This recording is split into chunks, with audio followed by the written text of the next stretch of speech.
whose journey spans continents, classrooms, and communities. Dr. Veni M. Nair, Director of DCS MAT Trivandrum, brings over 30 years of experience in management education and administration, having served in senior roles across India and UAE. She holds a PhD from the University of Kerala with her research focused on the performance appraisal of women entrepreneurs, a theme that continues to shape her work. Her contributions to entrepreneurship education earned her the Best Faculty Award from HEF, and she is the editor of Tinkering Minds Journey of Startup Entrepreneurs. Beyond academics, Dr. Veni has led consultancy projects with organizations like AIPMA, BMA, Ultratech, and Lumiere. She is currently leading a study on NRI women for the Kerala Women's Commission.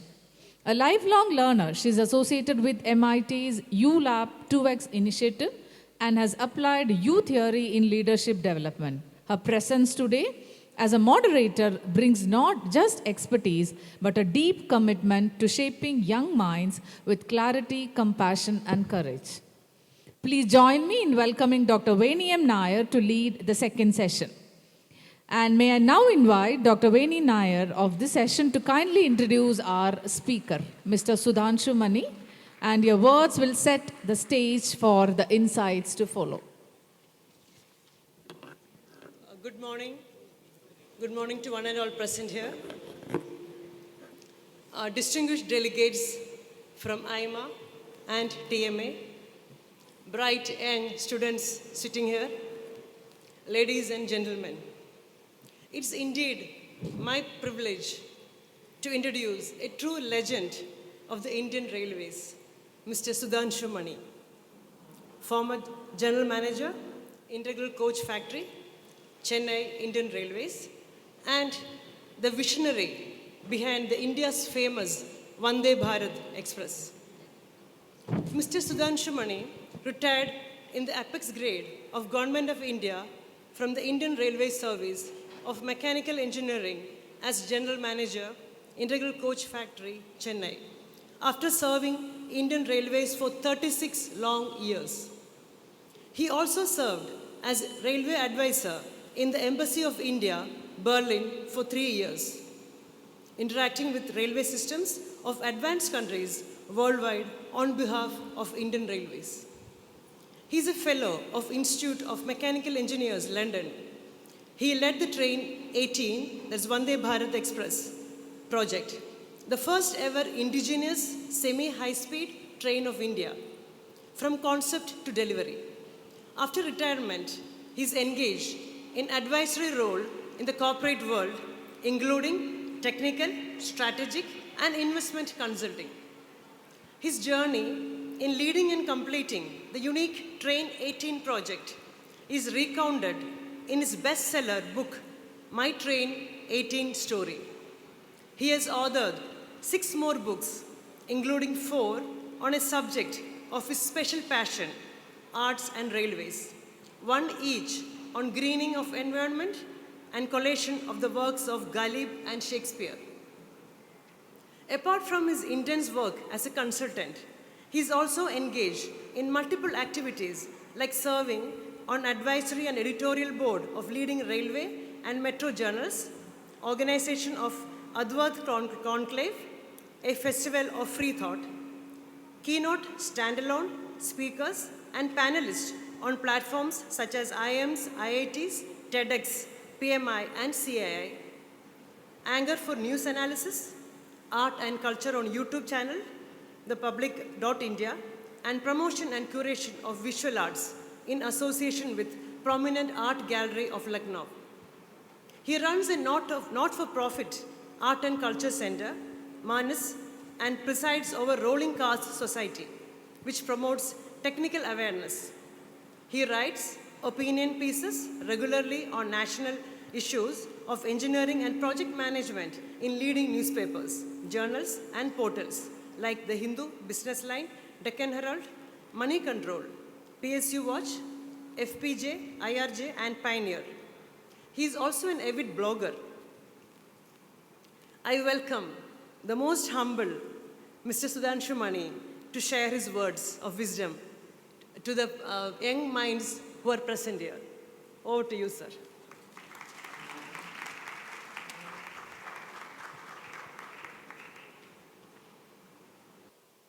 Good morning, everyone. I'm quite thankful to AIMA for giving me this platform today to speak to you as Shaping Young Minds. I'll be speaking about largely drawn from the Vande Bharat Express, as and Dr. Nair just spoke to you about. So, Indian Railways is an institution in India which you can love, you can hate, you can love to love, you can hate to love, but it's not something that you can easily ignore, especially in the context of our country. So there is a lot of romance, legacy, history over the long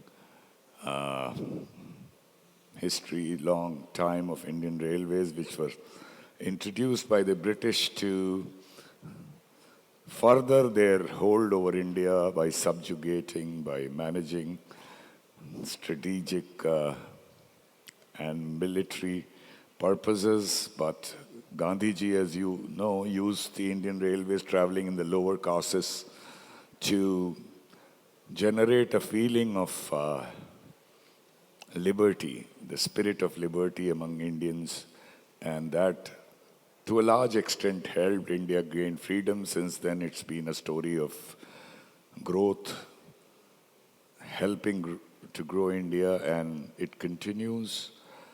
The romance, you would remember, all of you are young, but those who are not young would remember as a child to the struggle to go and sit next to the window so that the marvel of Indian way of life passed you by.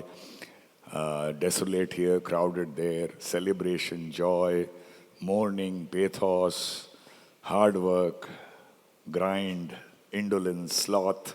So much so that the journey itself became the objective, not the destination. And even today, with all the swanky airports and bus stations, the platform of an Indian railway station still retains the place as a great leveler as the richest to the poorest stand next to each other to catch the same train. But I'm not here to talk about this legacy, this romance. I'll more or less speak about why if you close your eyes and recall the image of an Indian Railways train, this is what you'll see, what is there in the middle, a box-like lane. Why, in spite of such a large network, such a large group of engineers, why has the image of the trains not changed? Why not an aesthetically superior, technologically advanced, speedier, modern train? And this was before I joined railways, served railways for 38 years, and always remained an angst and also a dream as to when is India going to have a train like this. And this was the seed of the story that I'm going to draw from. But before I begin,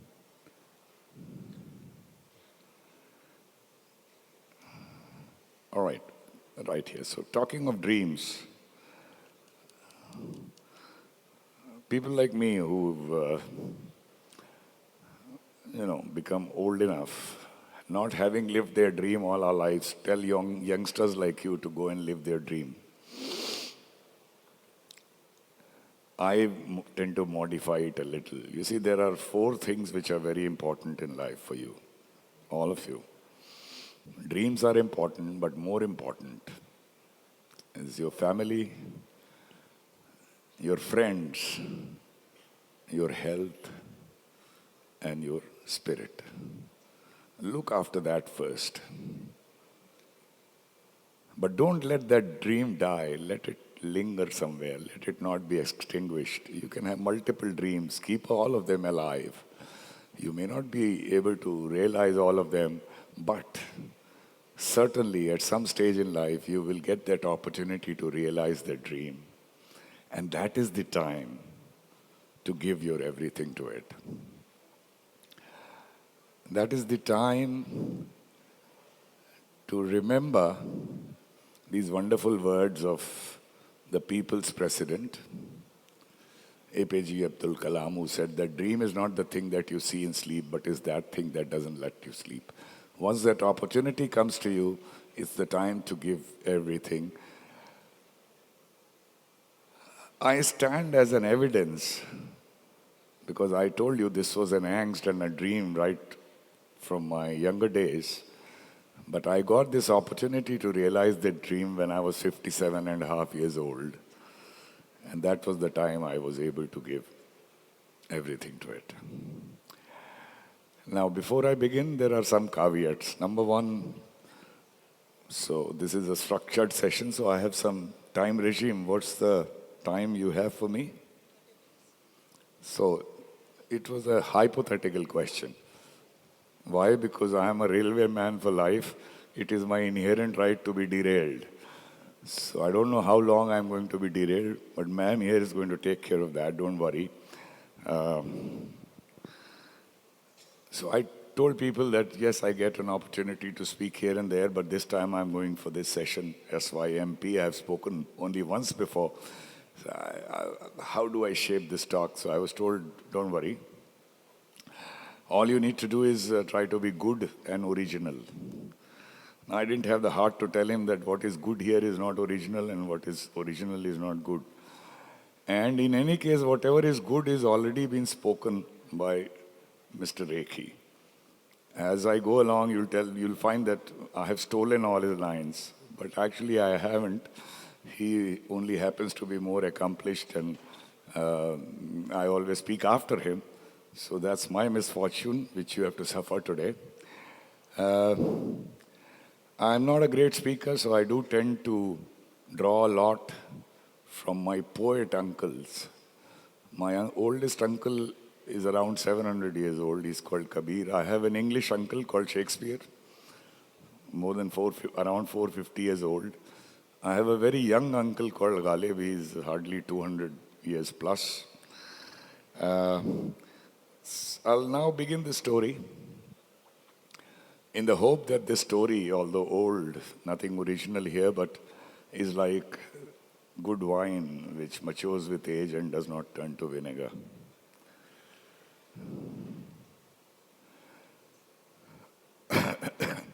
You have heard of Make in India? You have. So this was an initiative by the government of India to make India a manufacturing hub, a factory of the world, so to say. Some successes, some failures. Came COVID, and it was rejigged into Atmanirbhar Bharat with the hope that these lines of Make in India will roar into self-reliance. Again, limited successes, some failures, some successes. But the spirit of Atmanirbhar Bharat, as I understand, is what I'm going to speak about, and very relevant for you as you step out in life. So whatever runs on Indian Railways tracks, locomotive, trains, cranes, whatever, is all manufactured in India, 99%. But the brain of the train, if I can call it, the technology is not ours. It has come from US, Europe, Japan, even Korea. They do what is called a transfer of technology, and you get all the specifications, protocols, classroom trainings. You even visit abroad, which is like some kind of a picnic. And in spite of passage of decades, we are not able to manufacture to the quality and standard we imported. And why is that? I say because technology is a creation which lives in the mind and the heart of the creator. There is no way to transfer that.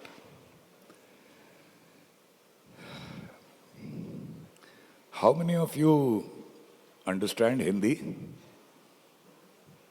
quite a few, so I'll translate it. What I say is I say it's an oxymoron because it is not amenable to transfer. But there are gaps. If the gap is too large, you have no option but to transfer that, go for a transfer. But where the gap is not too large, what you have to do is beg, borrow, steal, transfer, adapt, adopt, whatever, but it must have a stamp of your originality, your creativity. Because that creativity will bring ownership. And that ownership will bring pride. And that pride can make you do 120, 130% more than what you're otherwise capable of. मेरे शेर आईना खाने में तेरी बेशुमार अदाओं के मगर ऐसी भी है कोई अदा जो रहेगी सीना राज में. What it means is you can go poetic about my beauty, but there is some element of elegance, of beauty, which will remain buried in the recesses of my heart. Nobody is going to get access to that. And that is technology. You will get a lot, but you may not get the core. So unless we are stuck between being mindlessly global and hopelessly local. To my mind, the truth is near being local, not hopelessly local, but hopefully local. Challenge ourselves to bridge that gap. Another line that I have to steal from Mr. Rekhi, that he just, in the question and answer, said that some nervousness is good. So absolutely. शजर हजर का जुमूद हस्ती पयाम इबरत है गाफिलों को जिसे तलाशे सुकून नहीं है भला वो क्या बेकरार होगा. The life of trees and stones may be a lesson to the uninitiated, but somebody who is, excuse me, do you mind, sir?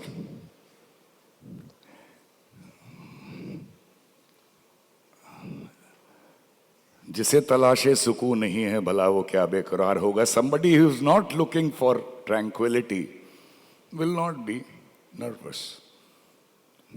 Which means, unless you are agitated and restless, you will not get peace. So to that extent, yes, that nervousness, not destructive nervousness, but a nervousness, restlessness, agitation to do something is good.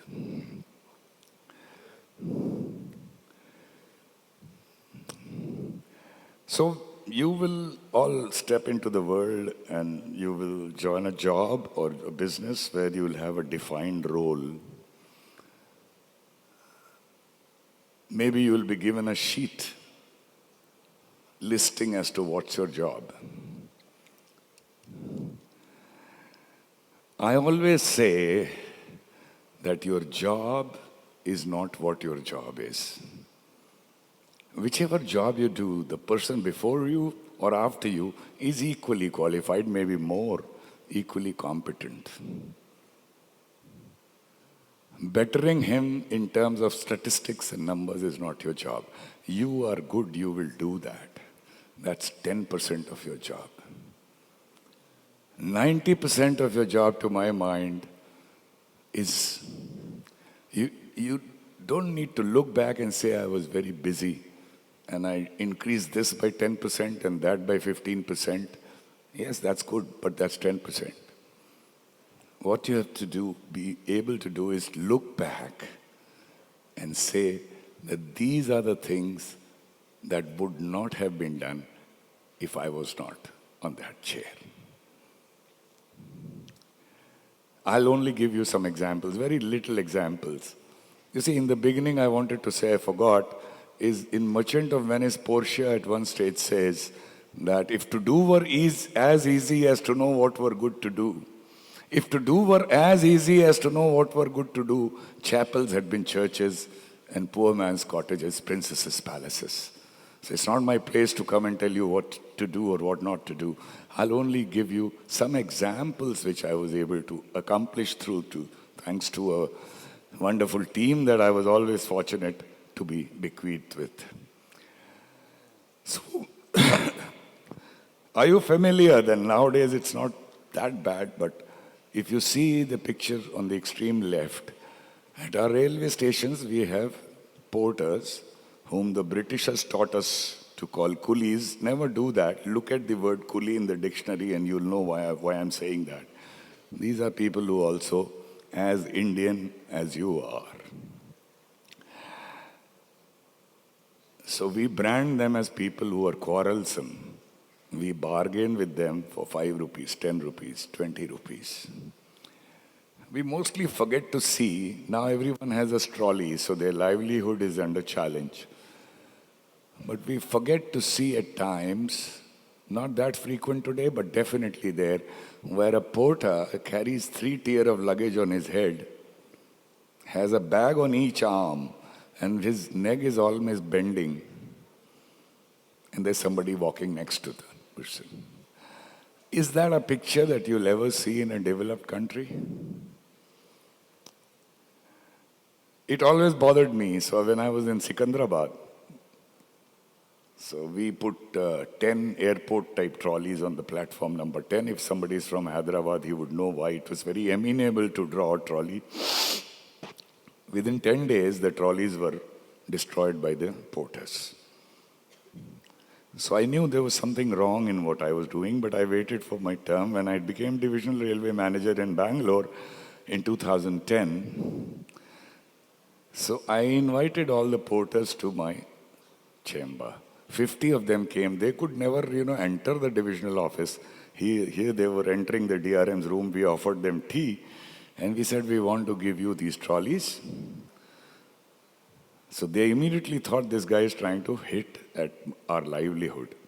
So I said, no, you will charge whatever you are charging today. And the trolley will belong to you, not to the passengers.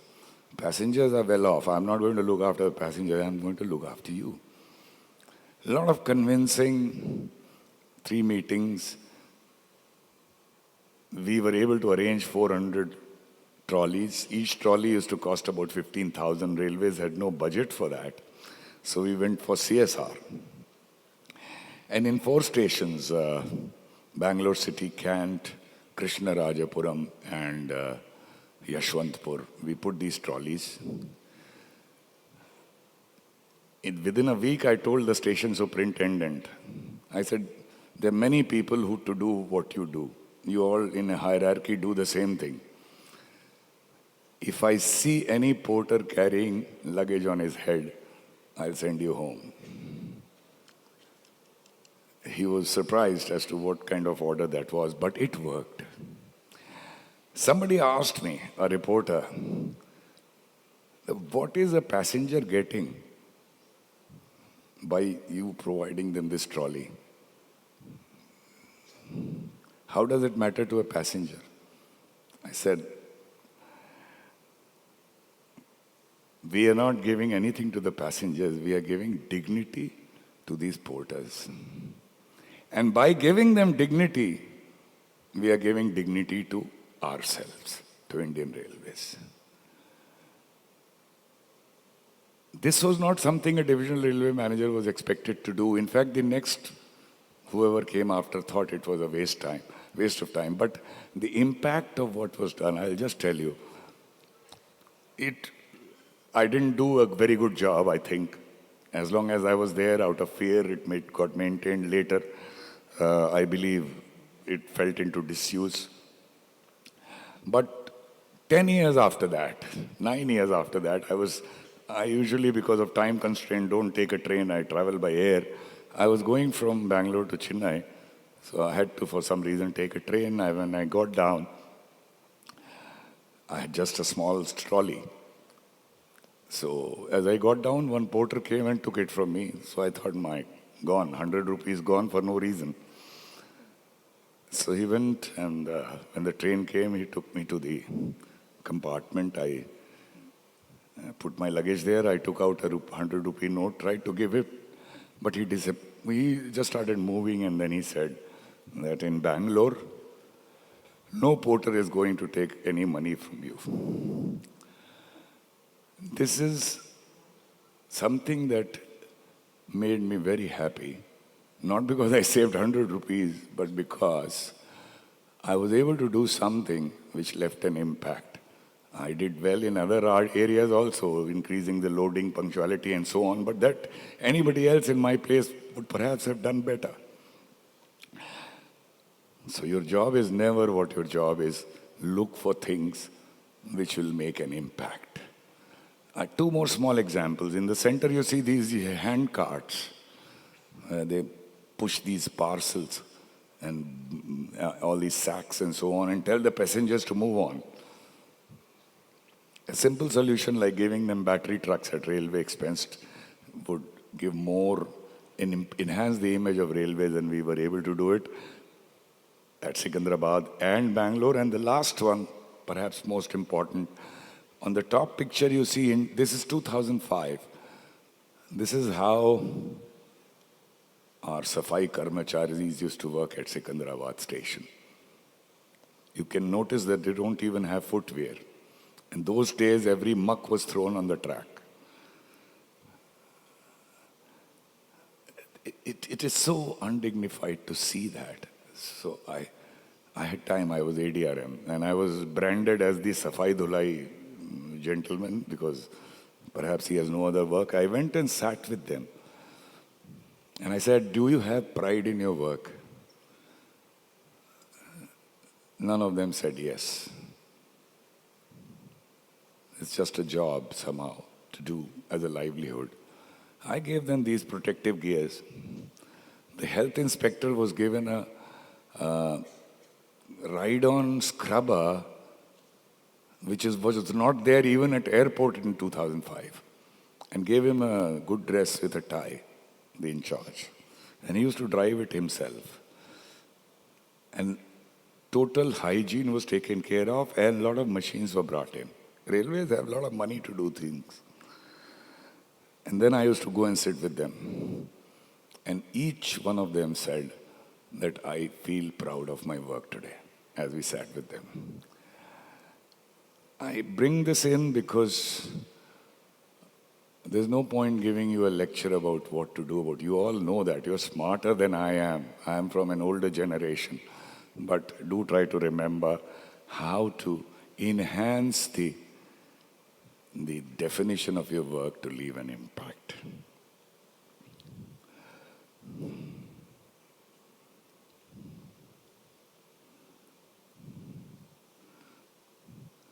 A little bit about dreams, once again. So, you know about the train, but in 2010 again, or 2007 actually, India had imported locomotives from US, and they proposed that we will build one of the most powerful locomotives in India. We'll design, bring it to you. So I, as leader of the design team in RDSO Lucknow, I said, you can always do that. India is not working Indian Railways is not working in a system of denial of technology. We can spend money, bring anything, but where is the pride in it? I said, I will engage my team to design this locomotive. I'll take the engine from you, but leadership is with me. That also worked wonderfully, and we were able to create a 5,500 horsepower diesel locomotive, only the third country in the world after China and USA to do it, with their help, but it was possible only because everyone in the team felt pride in their work, and they exceeded what they would otherwise be able to do. And last example, so I had the dream to bring the poetry of Ghalib to the common man because it's very abstruse, not easy to understand. Each couplet would take hours to really understand what it is. So I wanted to present it to people with narration, dance, recitation, and music.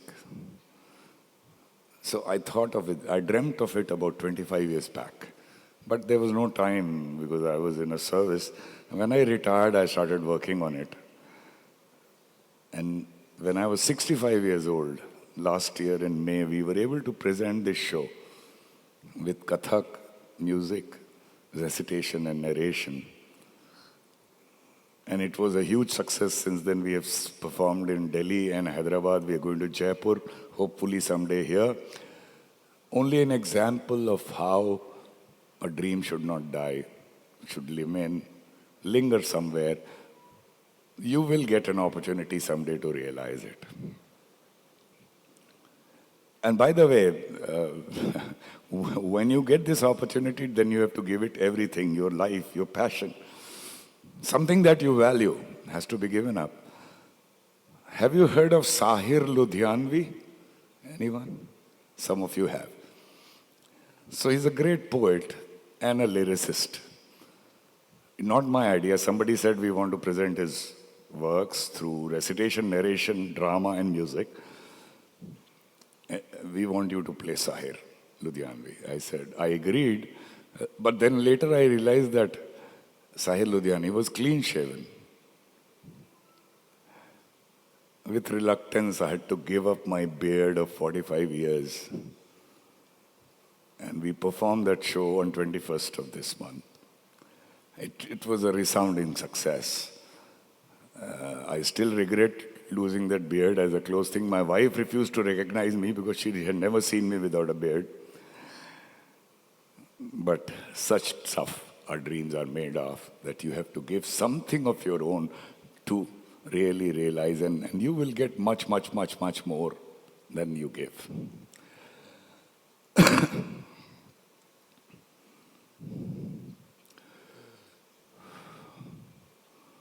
One of you, to do anything anywhere, what is that first and foremost that you must have? In any job, in anything, even at home, whatever. What is the first and foremost? Yeah, you're right. Well, vision, leadership, will, but what I say, what you have to do most, require most, is to absolutely love what you do. Love the people you work with, those below, those above, those colleagues, and love the organization you work for. Because otherwise, you're doing great injustice to the organization stuck in a job you don't like, and injustice to yourself as well. Unless it's a serious bread and butter issue, quit. Don't do anything that you don't love to do. Mr. Rekhi again spoke about people. Unless AI takes over our life someday, maybe not in my lifetime, but in your lifetime, till then, people, human resource is the most important resource, and it will remain so. And an organization or an individual who doesn't value it is not going ahead. Everyone is a leader. Don't worry about how many people report to you. As long as you are dealing with human beings, clients, suppliers, whoever, you are a leader. And you have to it's not natural for us to love everyone. God has not made us like that. So you have to manufacture it, construct it. You have to manipulate yourself to love everyone. And the results are going to be tremendous anywhere. And in railways, it was much more because it's a very feudal organization. It's still living in olden times where there are boundaries between those administering and those administered. Propriety, various protocols, hierarchy, and so on. And I'm a nominal engineer, not something. Somebody next to me told me that you have many ideas, go ahead and do that, but don't interfere with production. Let me do more of the same type of trains. So I had time, and I would mix with these people and only try to break that walls. एक लफ्ज़ से मोहब्बत का अदना ये फसाना है, सिमटे तो दिल आशिक, फैले तो ज़माना है. This word love has this brief story.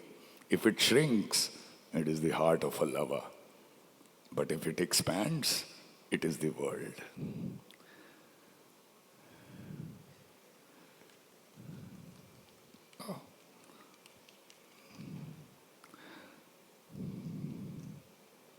So I would just go and meet people. 12,000 workers, 10,000. How much time do I have, ma'am?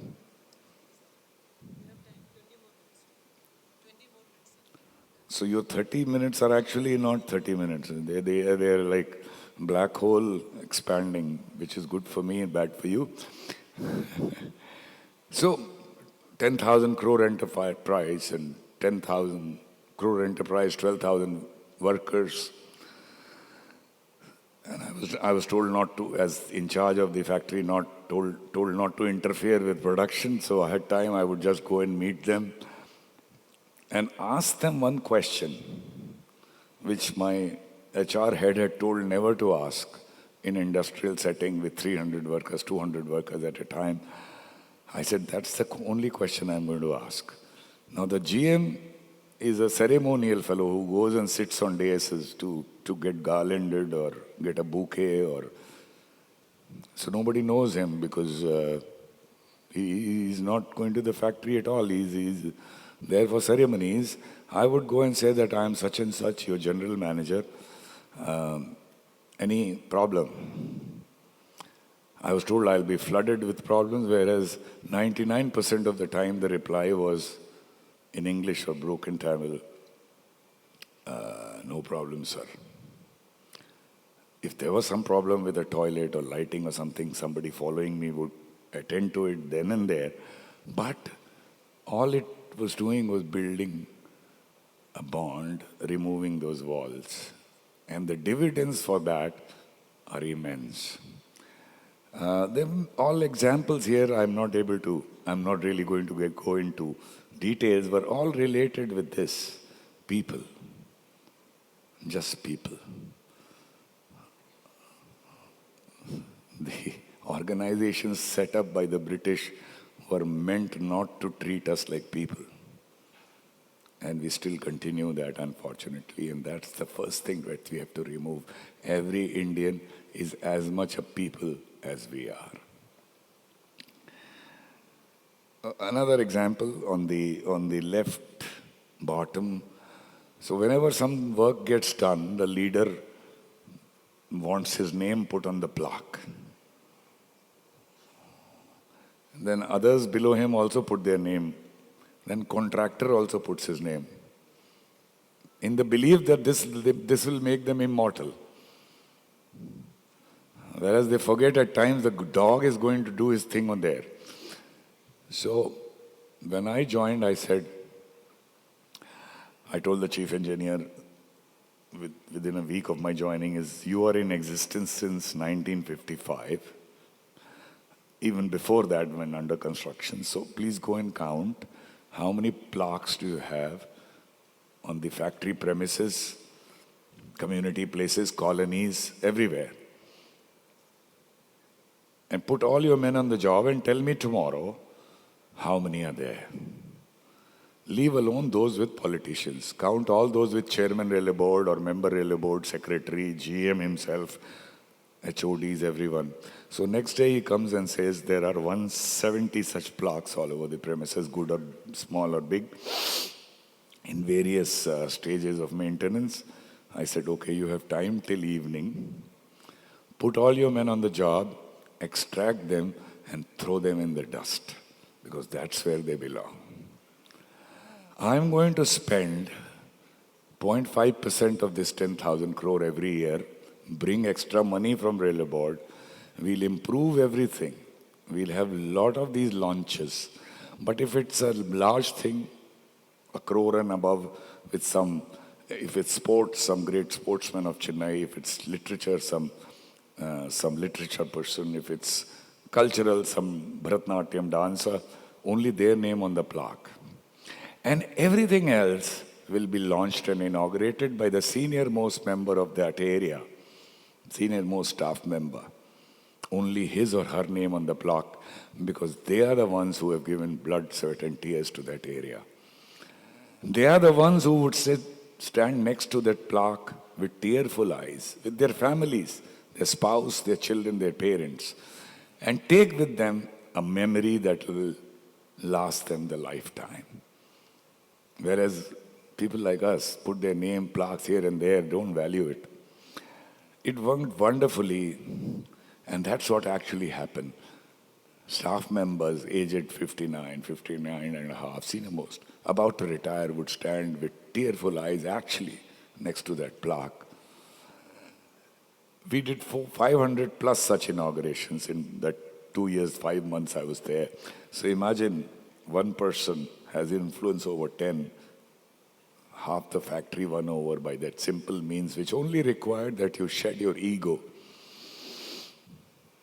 and live with some empathy. Because empathy is going to win people, and people make an organization.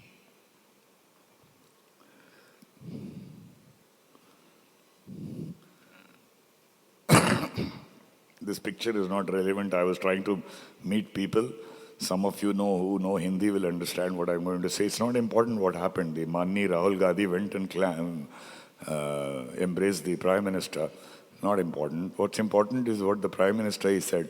He said, आज पता लगा कि गले लगने और गले पड़ने में क्या फर्क होता है. I was basically going and gale padwing people.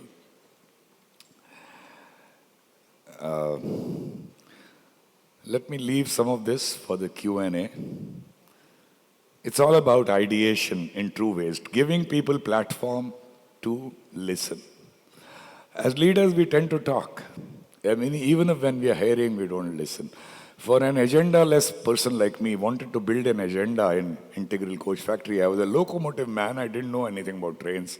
All I did was listen to the lowest rung of people to the highest. Just gave them a platform. We tend to command and demand, ridicule and patronize. No, all you need to do is to encourage so that the person is willing, able to talk his mind. It may be a weird idea.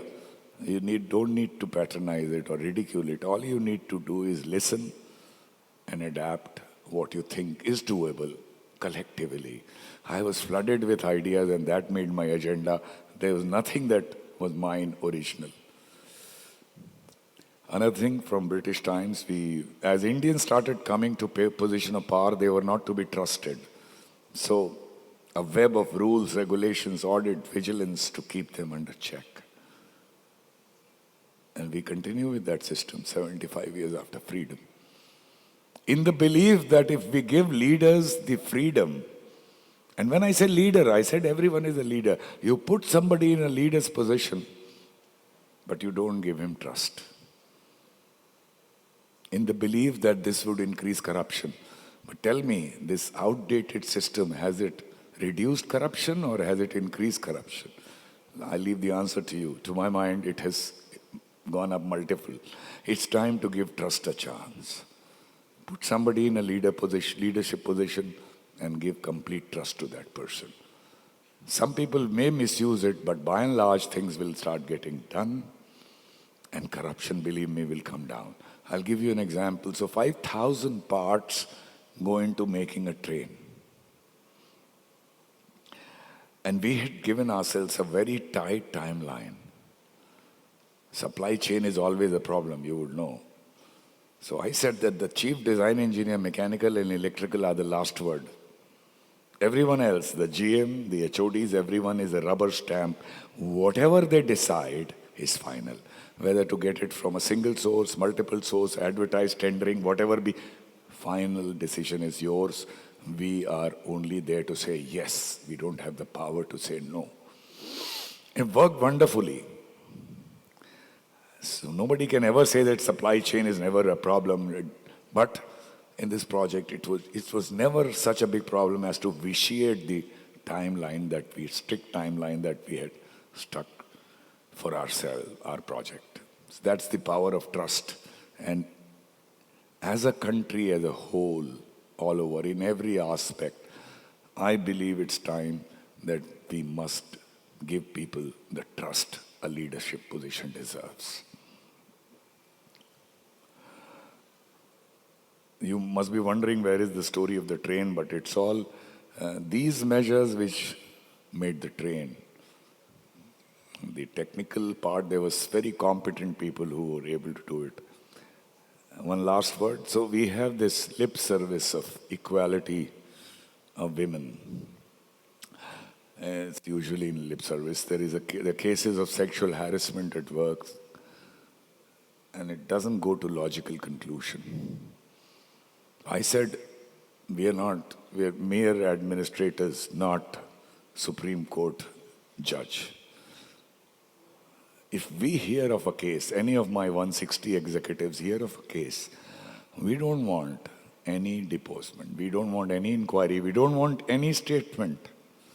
All I need is to verify if the claim of sexual harassment is genuine, because there may be some false complaints. But I give myself 4 hours to determine that, and it's possible. And then, if it's genuine, I give myself 4 hours to using the powers given by Government of India to record that an inquiry is not possible in this case because we don't want the victim to relive that horror. Using that power, I hereby sack this gentleman out of the gates of ICF, never to enter here again. And when we removed 4 such people, within a day of learning of any such misconduct, it worked wonderfully. So many women employees came and said that we were employed as fitters, welders, and lifters, and all these men use us as helpers. I said, what do you want? He said, give us a chance to show our capabilities. So we made segregated gangs. They said it's not segregation, it is empowerment. So very electronics work, seat and berth making, testing work. They made separate gangs that they did better than men. But what I leave with you is these 29 Chennai women, aged 23 to 57, supervised by a lady officer, a lady supervisor, through heavy welding, fitting, and lifting, manufacturing a railway coach entirely on their own. And the pride they had in their work, you can see in the other photographs, dressed like Air Force pilots. The lesson is very simple. Any organization which does not treat women as complete equals, not lip service, is not going much farther in this century.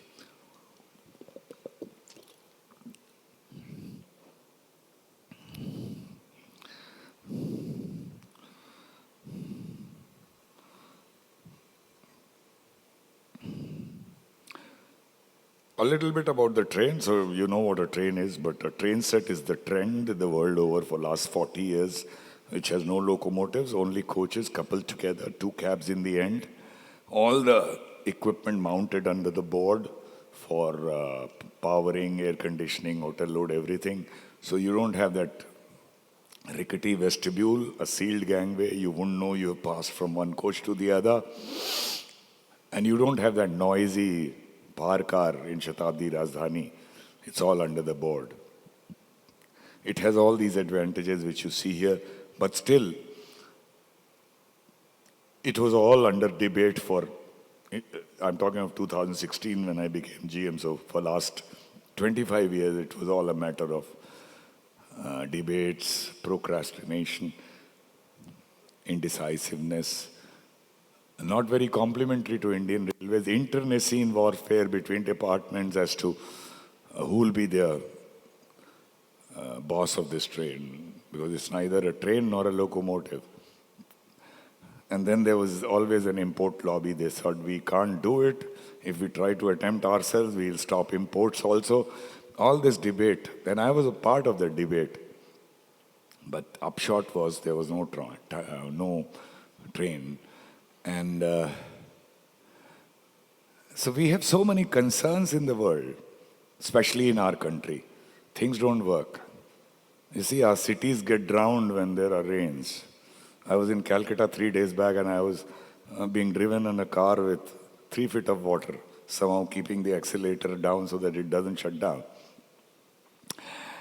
So many concerns that in large circle we forget that small dot of influence that we have. So consumed by the concerns. As a Chinese saying says that why talk about the darkness all over the world? Why not? Just look at that small dot of your influence, light a little candle to remove some darkness around you. If I did not do about this in charge of this large factory about the so-called dream and the angst. Then it was not a dream, it was a pipe dream. It was the time for me to light the torch. And so I had the dream, I thought the vision. Fortune, because a great staff was bequeathed to me, with ennui written all over their face, doing more of the same. With chutzpah and audacity to do something new, having learned over the years. And all I needed was to channelize that energy. Great opportunity at the head of this factory, but there were some doubts. And their doubts, these doubts are the ones I want to tell you in my last 5 minutes. One was, you may be a great GM, you can spend whatever money you want. Thanks to this government, that empowerment has been given. But it's a new animal. It will run at 180 kilometers per hour. It has no locomotives. So you need a stamp from the board. I said, as your leader, I'll get that stamp. But I was foolhardy. I met with negativity, skepticism. People thought that this guy is only trying to live some publicity for himself. He won't be able to do it, and also kill import possibilities. So in November 16, we sent the proposal to make these trains. We didn't have the sanction till March of 17. I rushed to the chairman railway board, one Mr. A.K. Mittal, God bless his soul, he's no more. I asked him, you import whatever you want, give me a sanction to make 2 trains. And ICF will build it at 1/3 the cost of your import. Do you think we can do it? He said, yes, I think you can do it, but the board members are not permitting me. I said, you are the chairman, sir. If you speak like this, what will happen to Indian Railways? And then as he was wavering, I grabbed his feet and I said, I'm not leaving your feet till you give me the sanction. Now people ask me today that you speak figuratively or literally you touched his feet. I said, if you're so curious, you have to go up and find out. It is between him and me. And it's all about, mind my words, pride and vanity. Pride enhances you. You look at everyone with happiness. Vanity diminishes you because you belittle others to elevate yourself. By grabbing his feet, I was enhancing my pride because I go back to my people in Chennai and I said, here's the sanction, start work, which they were waiting for. And by grabbing his feet, I was only killing my vanity, which one of you will certainly kill one day. Why not kill it yourself today? So here I am, I back with the sanction, people are excited, then they tell me there's another doubt. And that doubt is that this thing has never been done earlier in India. So if it fails, if it succeeds, we'll bask in that glory as something that the country has been waiting for decades. But you're going to spend 200, 250 crores. If it fails, then who will be the scapegoat? I said, as your leader, I'm the oldest. I'm retiring in December 18. We have 21 months to do this work. If it fails, I'll be the scapegoat. What will they do to a retired person? They tried. That's another matter. But that time it worked. It's all about how you define success. You work on something, hard work. There is an outcome of value and that's success. Right? No. Sorry, wrong. You work on something with passion, commitment, your life. You give it everything, your hard work. You have succeeded because you cannot do more than that.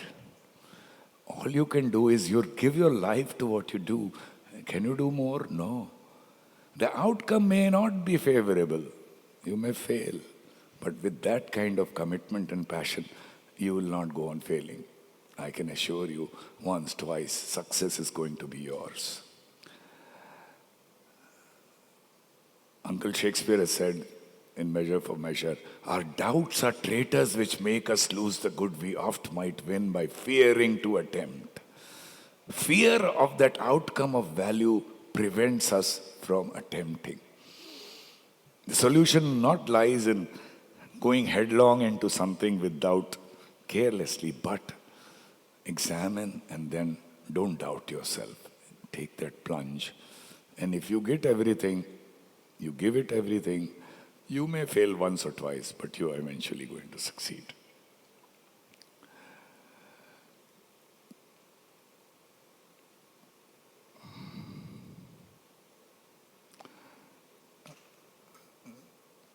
You're also,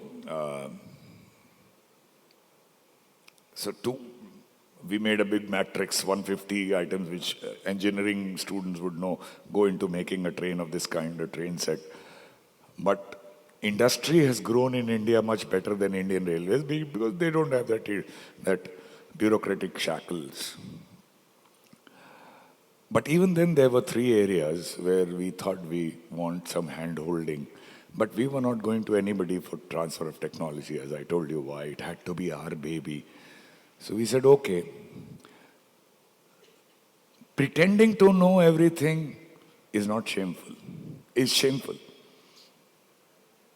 which we tend to do all the time. We never are open to accept that we don't know something, whereas accepting that you don't know something is totally without shame. There's no shame in it. We will go on learning till we live. So that's why I said we will engage consultants who will help us, hold our hands, help us design these three areas. But the caveat that they'll sit with our people, whether on video link or face-to-face, and every line that they draw, every word that they write will be with our people, so that next time we want to do a 200, 220 kilometers per hour train, they'll be able to do it themselves. It worked wonderfully. And the lesson here is came from my uncle, which says, a fool doth think he's wise, but a wise man knows himself to be a fool. It's better to be a witty fool than a foolish wit. There's no shame in accepting that you don't know something and try to learn, which will be a feature all your life. As we near the end, the last doubt was a project of this magnitude, from concept to design to engineer to manufacture to validate to prove out, turn out, takes, it's a serial working. It cannot go in parallel. So it takes 36 to 42 months. So they said you will retire in December 19, which is 21 months from now, December 18, and which is 21 months from now. And the new person may say, go do more of the same. Why are you buying this trouble? Where would we be? Where would our hard work go? So I said, yes, that's a problem. But the solution lies in us, Indians, and perhaps more specifically to this land. We can show the world.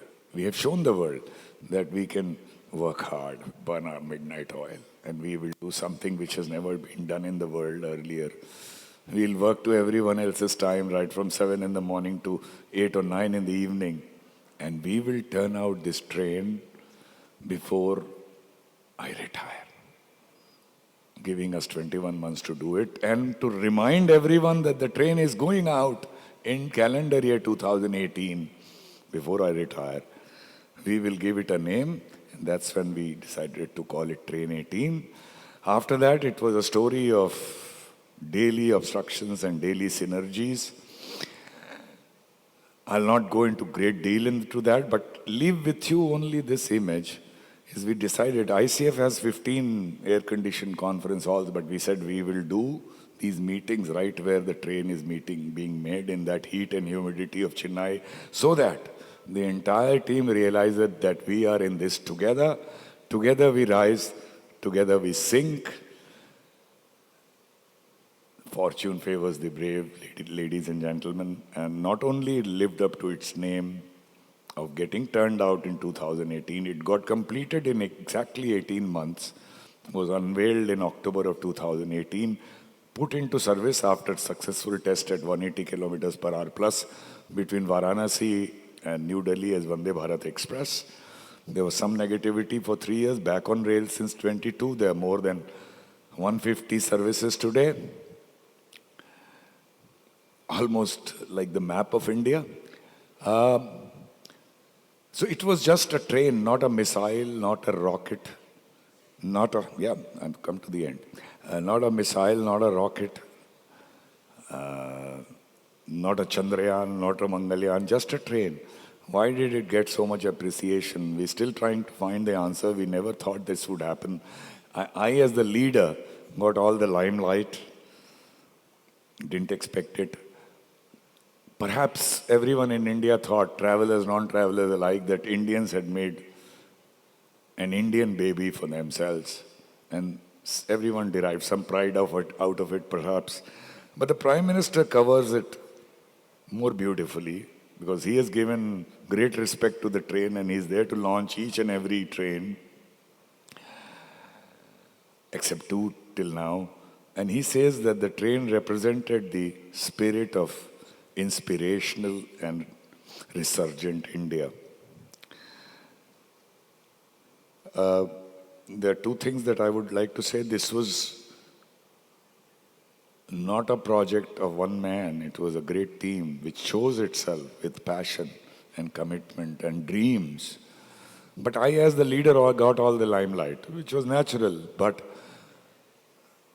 there were such great people in the team that I would not change one of them given a chance today in retrospect. But they remain unknown and unsung, so it became my duty after retirement to not only narrate the story but call out by name the contribution of each and every team member which contributed howsoever insignificantly so that we leave their name for posterity. And that's when I wrote this book. It's called My Train 18 Story. It's available on Amazon. I have no commercial interest in it, but if some of you read it, we'll be happy. And the last word, thanks to people like you. Mind my words, there are a million such projects possible in this country. All it needs is leadership with passion, empathy, and a sense of purpose. Thank you very much. Yeah, thank you so much, Mr. Sudhanshu Mani, for openly sharing the experience as a leader, and that too an exemplary leader. So now I go over to my team of students for the questions. We can start from my left-hand side. Good afternoon, sir. I'm Shajida from Asian School of Business. My question to you is, can you share an instant where you faced a major setback in your personal life that affected your professional life, and what kept you going regardless all the hurdles?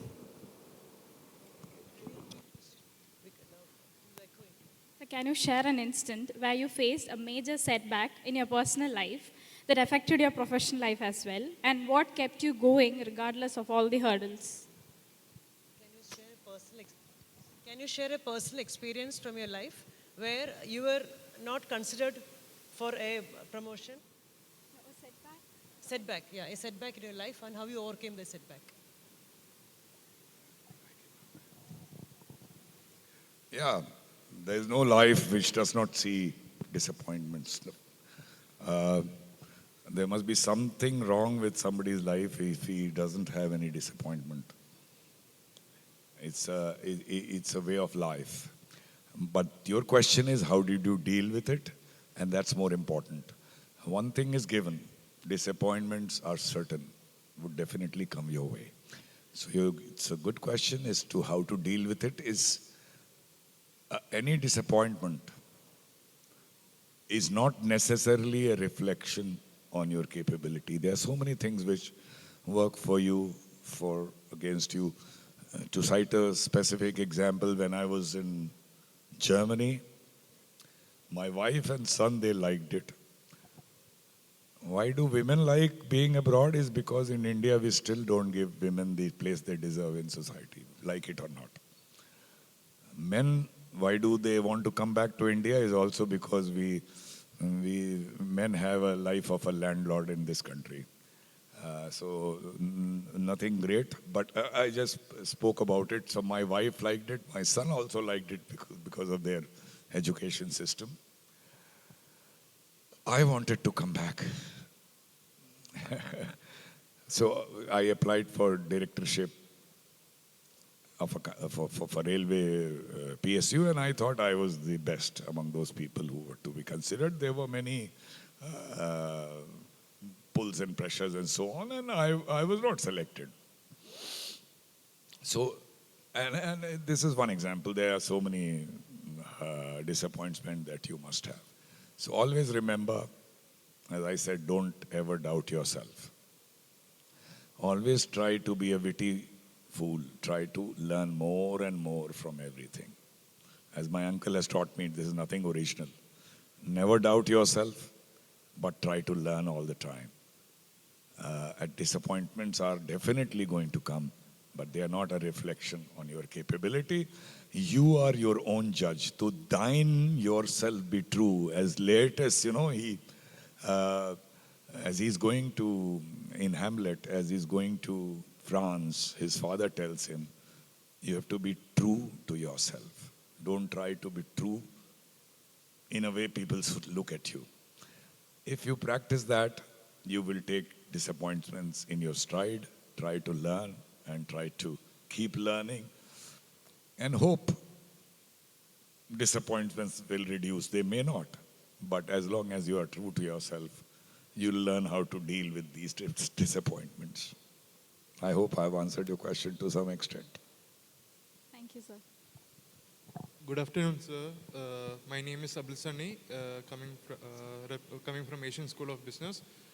So my question is, what's your vision for the future Indian Railway in terms of speed, sustainability for like competing globally? A vision for railways, did I hear it correctly? Vision for Indian. Oh yeah, absolutely good question. So there are many things which are possible.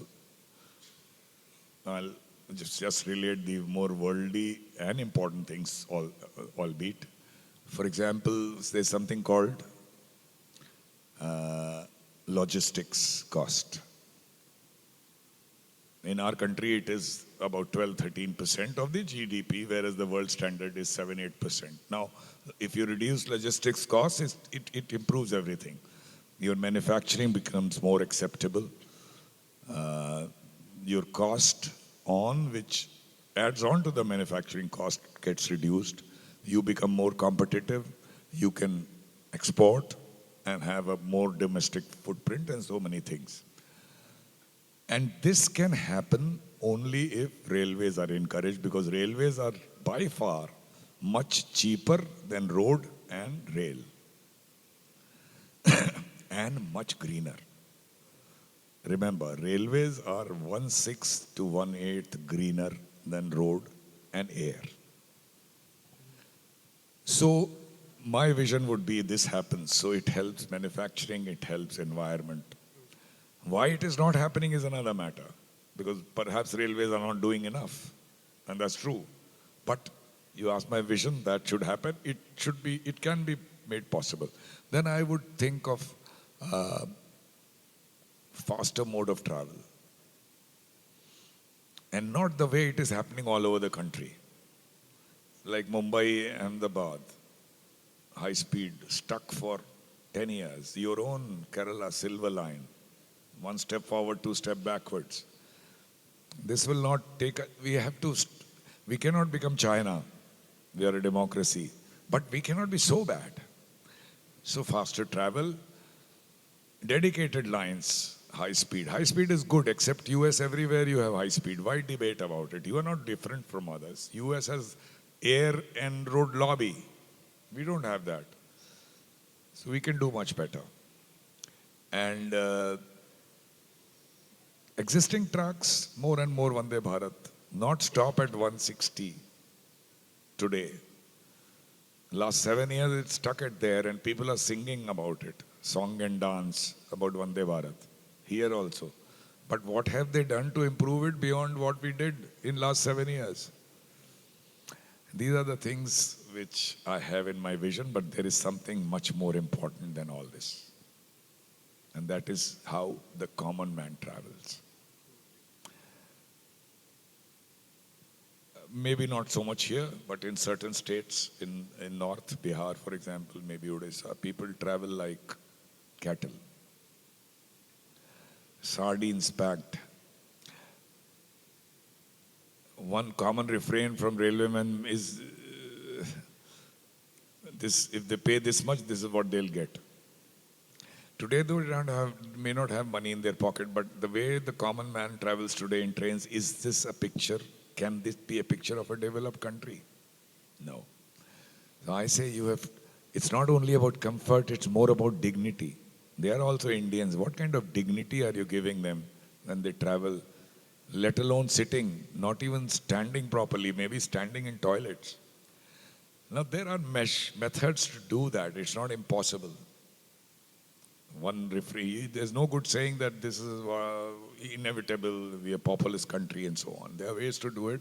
I'll not get into that, but my vision would be every Indian must travel with dignity and comfort. Thank you, sir. So we'll take two questions together. So both of you can ask and then serve it answer. Good afternoon, sir. Good afternoon, ma'am. Good afternoon to everyone present here. Sir, firstly, thank you for Vande Bharat and your team. It has really evolved the railway industry. So my question to you is, for over 4 decades, you have been working in the railway industry. So what made you stay consistent with this industry? And where did this interest in railways come? Where did it ignite from? What made you consistent in the railways? Where did this determination? So my name is Alina Ansar and I'm from Asian School of Business.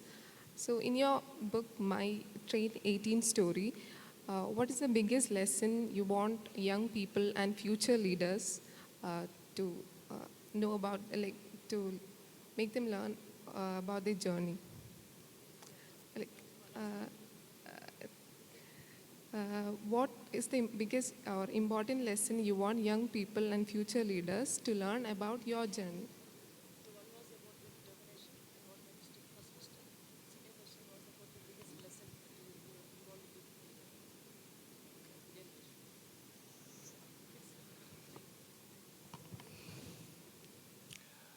So nowadays, youngsters, not many of you want to join government, which is perfectly all right. But those who join, they at times met me when I was towards the fag end of my career, and they would come and say, I met such and such officers, 15, 20 years of service, and they said, which organization have you joined? This is a lousy organization, does not treat people properly, you have no place in society, so many things. Why have you joined this organization? I used to tell them, these youngsters, next time somebody tells you this, tell that gentleman that if it is so bad, you must be a huge loser to be serving in this organization for 15, 20 years, and am I going to take a lesson from a loser? As simple as that. So it didn't pay well, not as private sector, but it gave a huge canvas to do things. You had the choice to do or not to do. In government, you always have that choice. You can shine in the reflected glory of the chair, or you can glorify the chair by doing something. So I never, to answer your first question, I always had some offers because I was in the technical field. But I never ever, everyone curses the organization they work for. You have the freedom to do that, or at times. You have to curse your boss at times, fair enough. But never did I feel the urge of being incomplete. And I thought, I may get a better salary, but will I ever get a canvas like this to do things? The answer was usually no, so I stuck to the job. Repeating what Mr. Rekhi said, that just getting more money is not important in life. Leaving an impact is. And the second question was about...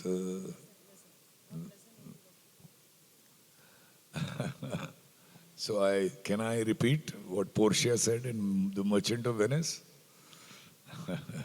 Well, I won't do that. I already did that. So I would say that so there's so many lessons. Mind you, by the way, not one thing that I spoke of or will speak of is original.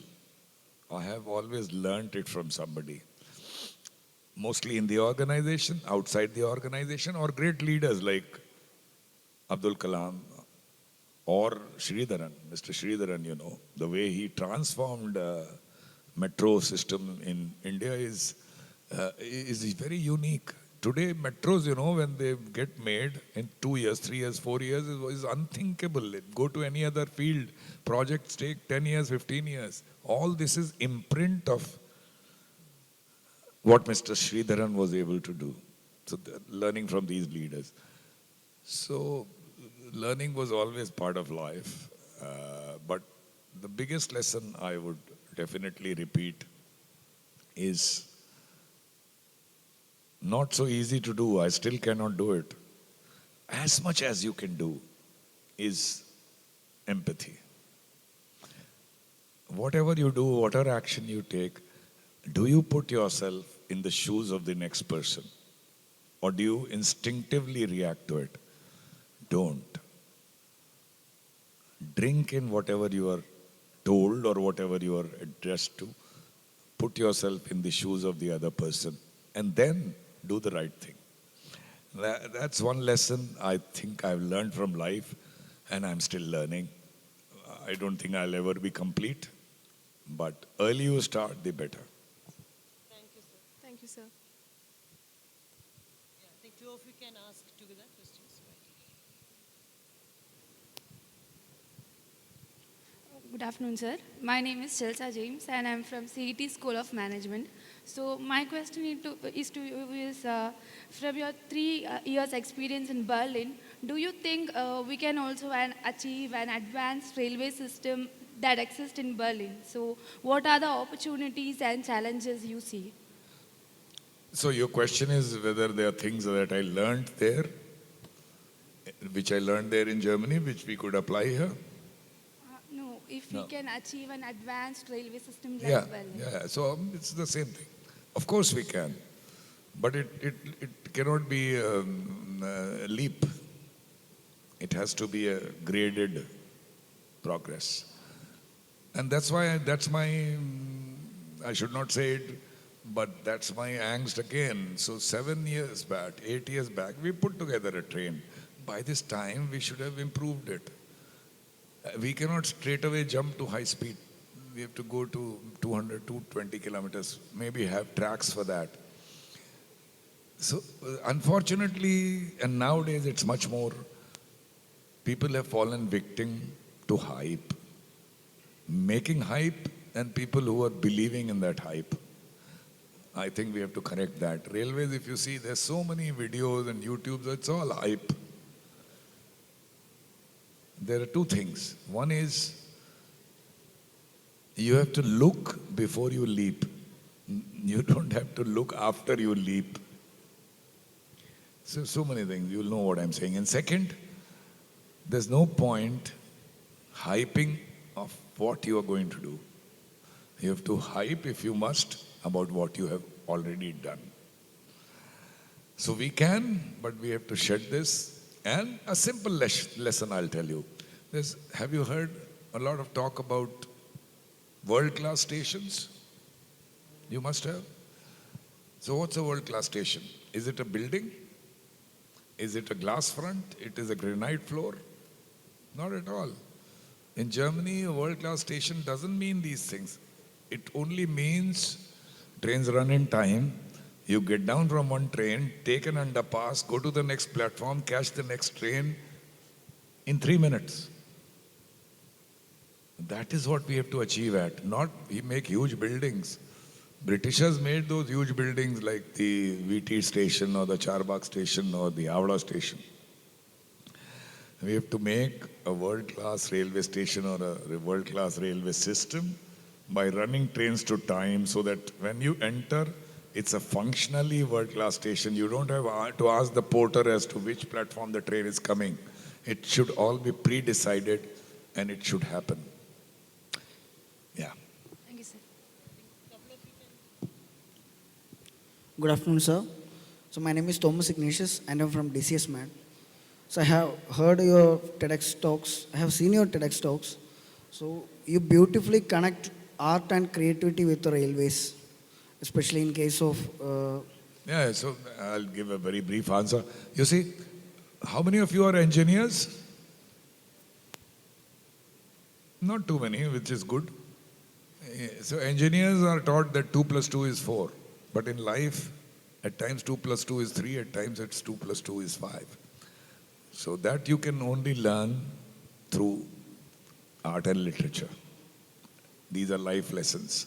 So I made a conscious effort, not trained in art or literature, to try to appreciate art, not trained in it, learn from others, read literature, so that you understand life as a whole, not as merely as an engineering mind. So it was just an attempt to know life better, that drove me towards visual arts and literature, poetry, and so on. And all of us must, because it will make you a complete human being. You may be a great engineer, but unless you get into these things, you will not be a complete human being. Sir, my name is Nadeem and I am from CET School of Management. My question is how to deal with resistance while we drive transformational ideas and innovation. So change is a way of life. You asked me how do you deal with transformation, right? Is that your question? No, sir, but resistance. Yeah, okay. So change is a way of life. At the same time, ensconced positions will always come your way. It's not only people you deal with, but yourself. You yourself will resist a change. And those you are working with, those you are administering, or those who are administering you, everyone will resist change. It's natural. So it has to be done in a structured manner, not in an emotional manner. But a structured manner which during the course relies on emotions. So this is what I'm saying. There is an emotional angle to it, but the emotional angle cannot be the base. The base has to be a structural change in the way you conduct business. It's all about culture, The culture is not something which can be taught. Culture is something which is left by the leaders of the organization. Like if you talk of ISRO, how is ISRO able to deliver in a country which, pardon my saying so, not able to deliver so many things? How is DRL in Hyderabad able to deliver the Akash missile in the way it performed? It's all about leaders which have left a culture.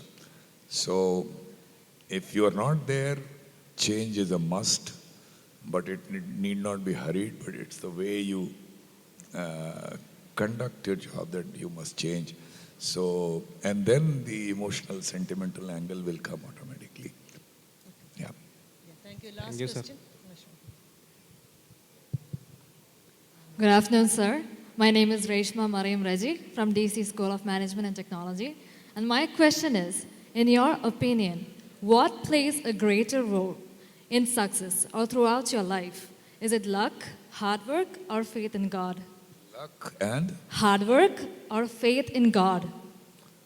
Luck, faith in God, and what else? What was the last one? Faith in Hard God. work, okay. Fate. Okay, luck, hard work, or fate? Faith in God.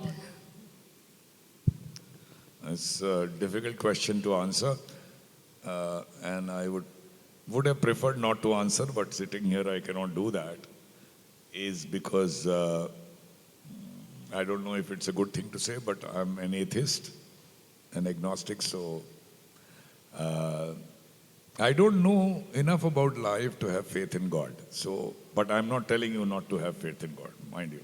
It's your decision. So your third thing is out. Hard work and luck. That's what is left.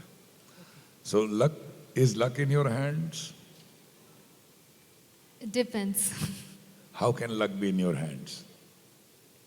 Cannot- Luck is luck. Luck is something which happens without your doing anything. So you can't leave anything to luck. Yes, you will get unlucky and you will get lucky. But it cannot be part of your effort. So what's left? Hard work. That's it. So what's in hard work with faith in God, perhaps? I don't have that, but I'm not telling you not to have. It helps. So I choose hard work. Hard work doesn't mean you kill yourself. Hard work only means give your best. Keeping other things also important. Entertainment is important. Family, friend, health, spirit, everything is important. Along with hard work is possible, so I would say hard work. Thank you. Thank you, sir. Thank you, sir. Thank you, student panelists. We are running late, so no questions from the audience. If anyone wants to ask or talk to him, you can do it during the break time. So let me just conclude. There are a few takeaways for all of us in this session. First of all, you must have seen what a leader he is. He's an exemplary leader, but you also must have seen his humbleness, the humility that comes across. That is something you all need to understand in life as you grow ahead. He started this session with dreams, saying that you should always keep dreams alive. Now, this Vande Bharat was a dream of a man in India who wanted to create an indigenous locomotive, and that dream became a reality. So I'm very happy that Sir shared that story with us, so that this makes us believe that every dream is possible if you have passion. Second very important takeaway is your job is not just a job. Make an impact. Love your job. So this makes the whole your job profile very different. The moment you start loving what you do, everything changes. The whole positive outlook comes. And lastly, the best leadership lesson that we have got today is that you have to be an empathetic leader. All throughout his session, he gave us multiple examples where his empathy actually came forward, and whereby he was able to make an impact in the lives of all the people who worked with him, irrespective of what grade or what level they were in. And that, I think, he has changed lives of people, and that has made the biggest impact as a leader. And thank you so much, sir. And lastly, again, we are really honored to have you here. And on behalf of IMA and TMA, I extend a very, very heartfelt, sincere gratitude towards you for coming here and sharing your valuable thoughts with us. Thank you so much. And thank you, student panelists also. And thank you, audience, for the patient listening. Thank you. Thank you, Dr. Veni Nair, for moderating this session with such grace. And to Mr. Sudhanshu Mani, sir, your perspectives on innovation, leadership, and entrepreneurship, they've added so many rich layers to today's dialogue. We now move to the handing over of mementos, and I'd like to invite Dr. Veni Nair to present this to Mr. Sudhanshu Mani as a mark of our gratitude.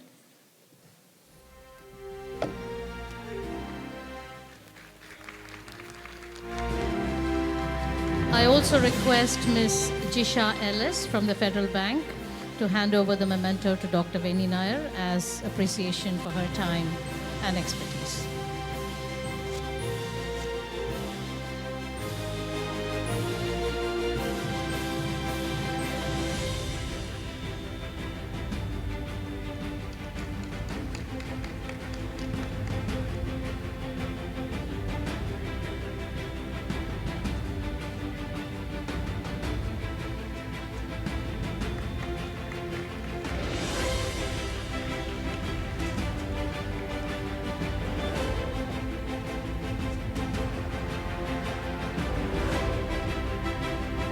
Thank you all. We have come to the end of the second session. Of heartfelt thanks to all our speakers and participants for an enriching morning.